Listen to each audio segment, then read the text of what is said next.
இறைவனை ஏன் நம்பணும்னு நம்ம கேட்குறோம். இது செல்ஃபோனை ஏன் சார்ஜ் பண்ணணும்னு கேட்குற மாதிரி இருக்குது இல்லைங்களா?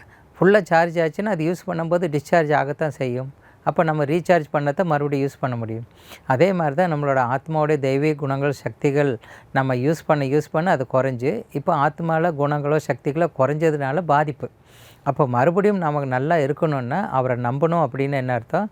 தன்னை ஆத்மான்னு புரிஞ்சு அவரை நினச்சி அந்த சக்தியை ஆத்மாங்கிற பேட்டரியில் சார்ஜ் பண்ணணும். அப்போ இதுக்கு அவரை அவசியம் நம்பித்தான் ஆகணும்.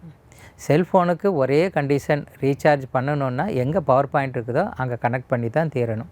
இதன் மூலமாகத்தான் ரீசார்ஜ் ஆகும். அதே மாதிரி இன்றைக்கி குணங்களும் சக்திகளும் கலைகளும் குறைவாக இருக்கிற காரணத்தினால தான் பலவிதமான மனோரீதியில் பாதிப்பு ஏற்படுது. இப்போ அது சரி பண்ணணுன்னா அவரை நான் நம்பித்தான் தீரணும். அந்த சக்திகள் மூலமாக என்னை வளப்படுத்தி கொள்ள முடியும்.